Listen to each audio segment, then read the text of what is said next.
इस वीडियो में हम देखेंगे कि हम अपने प्रोजेक्ट में रिसीव बैक मटेरियल को कैसे ऐड करते हैं।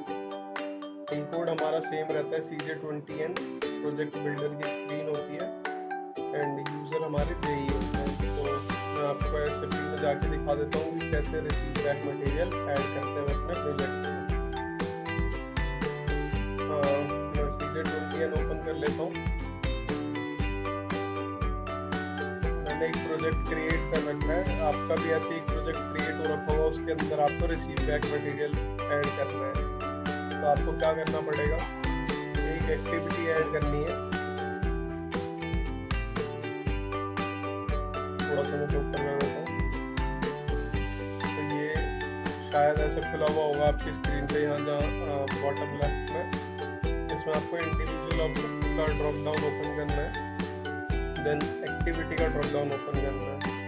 और आपको रिसीव बैक मटेरियल अगर ऐड करना है तो उसके लिए आपको मटेरियल एक्टिविटी ऐड करनी पड़ेगी। मटेरियल एक्टिविटी आपकी इंटरनल प्रोसेसिंग की एक्टिविटी होती है, ये सर्विस के लिए होती है। अगर कोई सर्विस की एक्टिविटी ऐड करनी होती है या फिर जो आप चार्जेस वगैरह ऐड करते हैं T&P कंटीजेंसी, उसके लिए कॉस्ट की एक्टिविटी ऐड करनी होती है। तो अभी मटेरियल की एक्टिविटी चाहिए, तो आप इंटरनल प्रोसेसिंग की एक्टिविटी को लेके जाएंगे और ये नेटवर्क होता है जो 4 सीरीज से स्टार्ट होता है, इसके ऊपर आपको इसे ड्रॉप करना है।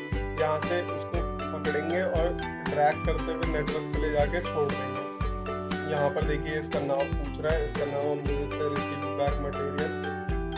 रिसीव बैक मटेरियल डाल के जैसे मैं एंटर करूँगा, देखिए यहाँ लेफ्ट साइड में रिसीव बैक मटेरियल की एक एक्टिविटी ऐड हो गई है।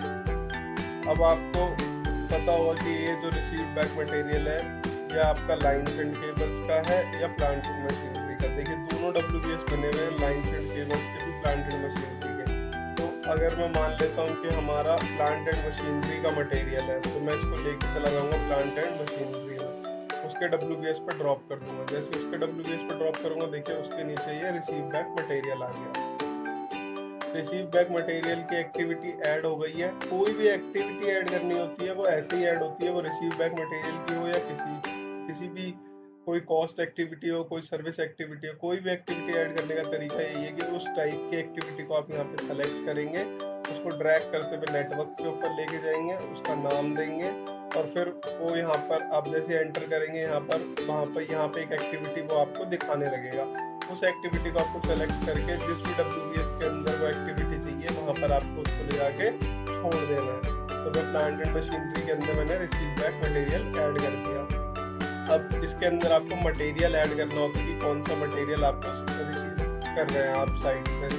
तो जैसे कि मैं यहाँ पर आप देखेंगे कि ये मटेरियल का सिंबल है, तो मटेरियल ऐड करना होता है तो आपको उस एक्टिविटी को सेलेक्ट करके रखना है। और यहाँ देखिए ये मटेरियल का सिंबल है, कंपोनेंट ओवरव्यू, आपको इस पर सेलेक्ट करना है, इस पर क्लिक करना है। जैसे आप इस पर क्लिक करेंगे यहाँ पर आपको अपना मटेरियल कोड डालना है जो भी आप साइट से उतार रहे हैं। तो आपको भी अपना मटेरियल कोड पता होगा, जो साइट से उतर रहा है नहीं पता होगा तो वो आप ढूंढ सकते हैं। जैसे आप बाकी मटेरियल के लिए आप ढूंढ के यहाँ पे एक्सेल में अपलोड करते हैं, वैसे आप उसे ढूंढ लेंगे। रिक्वायरमेंट क्वांटिटी अगर आपकी यहाँ पर -1 आएगी, अगर आप साइट से उतार रहे हैं तो मतलब अगर एक क्वांटिटी उतारेंगे तो 1 या जितनी भी क्वांटिटी उतारेंगे माइनस आगे आएगा, क्योंकि इसका अमाउंट एस्टिमेट में से माइनस करना होता है। और ये प्रोक्योरमेंट इंडिकेटर होता है, इसको ZUP की जगह पर WE करना होता है। जब तक आप ये तीनों डिटेल्स फिल नहीं करते तब तक आपको एंटर नहीं करना है। जैसे आप ये तीनों सारी डिटेल्स 1 2 3 डिटेल डालनी होती है, मटेरियल कोड, रिक्वायरमेंट क्वांटिटी है, प्रोक्योरमेंट इंडिकेटर, उसके बाद आप एंटर कर देंगे। तो ये देखिए यहाँ पर आपका ये 33 KB TBM old used add हो गया। इसका अमाउंट माइनस हो जाएगा एस्टिमेट के अमाउंट में से जब आप इसे चेक करेंगे नेटवर्क पे सेलेक्ट करके। अभी मैंने मटेरियल के रेट मेंटेन नहीं करे हुए हैं, तो मैं एक बार वो कर लेता हूँ। कुछ मटेरियल के रेट अपने आप मेंटेन्ड है।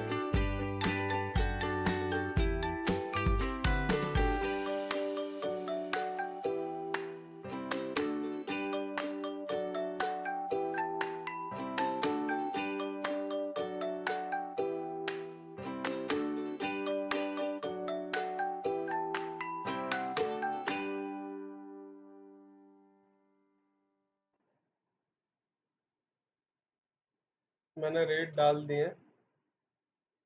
मैं एक बार आपको जो रेट डाले हैं उसके बेसिस पे दिखा देता हूँ। एडिट पे गए, कॉस्ट पे गए, कॉस्ट आइटमाइजेशन, ये देखिए जो भी रेट हमने डाले हैं, और उसमें से ये एक क्वांटिटी 2000 रुपये की माइनस हो गई है। तो ऐसे ही आपको रिसीव बैक मटेरियल ऐड करना है। Thank you.